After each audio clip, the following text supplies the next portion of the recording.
जय गुरु जी, शुक्राना गुरु जी। संगत जी, आज एक गुरु जी का मैसेज आप तक पहुंचाने वाला हूं। आपसे रिक्वेस्ट करूंगा, प्लीज ये पूरा वीडियो देख के जाइएगा।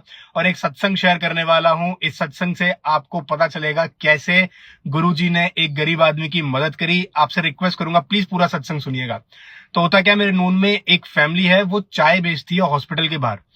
अब क्या होता है, जो चाय वाले अंकल होते हैं वो कभी किसी से पैसे नहीं मांगते, स्पेशली उन लोग से जो हॉस्पिटल से इलाज कराने के लिए आए हैं और उनके पास पैसे नहीं है। वो उनको निशुल्क चाय पिलाते हैं और कभी उनसे कोई भी एक्सपेक्टेशन नहीं रखते कि आपको मुझे पैसे देने हैं या कुछ करना है। वो भी गुरुजी के फॉलोवर्स हैं, वो एक सेवा भाव में जो भी आते हैं उनको फ्री में चाय पिला देते हैं और उनसे पैसे कभी नहीं मांगते हैं। तो होता क्या है, एक दिन ऐसे ही अंकल सबको चाय पिला के अपने घर वापस जाते हैं और घर जाके देखते हैं कि उनका जो बेटा है वो बेहोश हुआ है। अब बेहोश होते देख के अंकल थोड़ा सा शौक होते उठाने की कोशिश करते हैं, बट बेटा नहीं उठता। तो आसपास वाले लोगों को बुलाते हैं और वो अपने बेटे को लेकर के हॉस्पिटल में आते हैं। अब जब हॉस्पिटल में आते हैं, पूरा हॉस्पिटल में चेकअप होता है, तो पता चलता है उस बेटे को एक हार्ट की बीमारी है और उस बीमारी के लिए उसमें स्टंट डालने पड़ेंगे और जो ऑपरेशन है वो बिल्कुल करना पड़ेगा। उसके लिए टाइम नहीं है। तो उसके लिए अंकल को एक बहुत बड़ा एक अमाउंट बता देता है हॉस्पिटल की आपको ये जमा कराना पड़ेगा और उसके बाद हम ऑपरेशन शुरू करेंगे। अब वो अमाउंट सुन करके अंकल बहुत परेशान हो जाते हैं, क्योंकि उनके पास उतने पैसे नहीं होते इलाज कराने के लिए। अब वो वापस घर आते हैं, जितना देखते हैं कि जितना पैसे मैं अरेंज कर सकता हूँ तो अरेंज करता हूँ, बट जो अमाउंट मांगा होता है वो बहुत बड़ा होता है।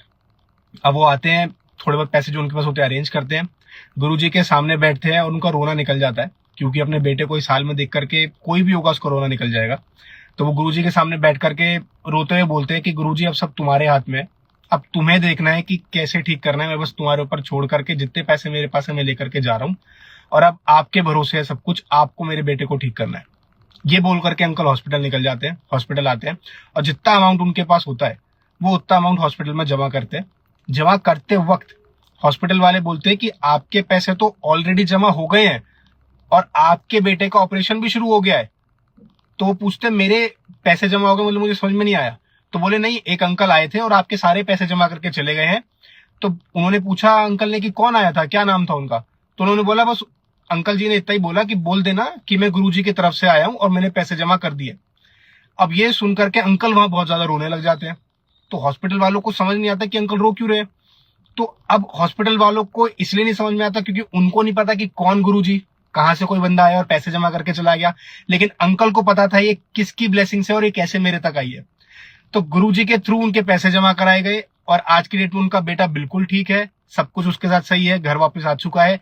तो मैसेज सिर्फ इतना है कि आप गुरुजी में भरोसा रखिए, आपके पास ब्लेसिंग्स 100% आएंगी। किस फॉर्म में आएंगी ये कोई नहीं जानता, लेकिन आएगी जरूर। वीडियो को प्लीज शेयर कीजिएगा अपनी फैमिली में।